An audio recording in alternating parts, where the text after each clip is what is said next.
Let's talk about something huge that's happening in India. It's a complete, top-to-bottom overhaul of the country's labor laws.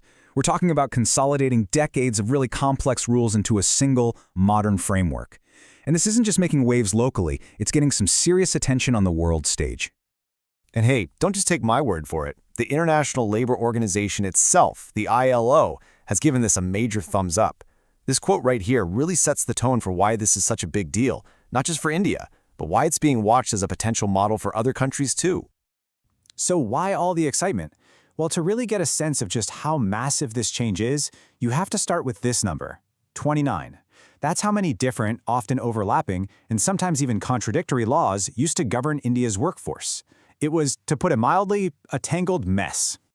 And now, all of that complexity, all of that red tape, it's all been boiled down into just four simple, streamlined codes that cover everything from wages and industrial relations to Social Security and workplace safety. It's a gigantic cleanup operation.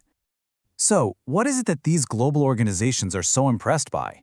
Let's dig into why groups like the ILO and the International Social Security Association are calling this a pioneering move, especially for a country that has one of the largest workforces on the planet. The praise is really specific. The ILO loves that these changes weren't just dictated from the top down. They came from talking to everyone involved, employers, workers, you name it. And the ISSA sees India basically writing a new playbook, one that could inspire other countries to beef up their own social safety nets. Now let's get into the nitty-gritty, and we have to start with what might be the most revolutionary part of all this, the changes designed to empower women and really encourage their participation in the workforce. Okay, so first up, a huge barrier has just been completely knocked down. For the longest time, under the old Factories Act, women couldn't work night shifts. Now, this rule was originally meant for safety, but in practice, it held a lot of industries back. That restriction is gone. And the impact? It's massive, especially for industries like apparel, which can now run double shifts and compete way more effectively with giants like Bangladesh and Vietnam. Maternity benefits have also gotten a huge upgrade. We're talking 26 weeks of paid leave. And get this, you're eligible after working just 80 days. It's also incredibly inclusive, covering adoptive and surrogate mothers. But here's the real game changer. These protections now cover millions of women in the unorganized sector for the very first time. Think about domestic workers or small-scale vendors. This is life-changing. And finally, the big one. These codes go right after the gender pay gap. The idea of equal pay for equal work isn't just a nice phrase anymore. It is now written into law, giving real legal power to a right that activists have been fighting for decades. All right, next up, let's look at one of the changes that's gotten everybody talking. It introduces a whole new level of flexibility into how we all work. Yep, you heard that right. This has been all over the headlines. The chance for a 4-day work week. The new codes actually make this a real possibility. But what does that actually look like? How would it even work? Okay, so here's the breakdown. The total weekly work hours are capped at 48. You can do that the old school way, 8 hours a day for 6 days. Or, if you and your employer agree, you can pack those same 48 hours into 4 12-hour days. And the result?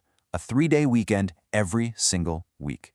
It's a huge shift towards giving people more choice. And for anybody who works more than those 48 hours, the rules for getting paid are now stronger and crystal clear. Overtime pay is set at double your basic wage rate. No ambiguity. Now, you might be thinking this is just for office workers, right? Nope. And this is the truly crucial part. These rules apply to pretty much everyone, permanent staff, contract workers, and, for the very first time, it brings gig and platform workers into the fold. We're talking about the folks who deliver your food from Zomato or Swiggy, or your driver from Uber or Ola.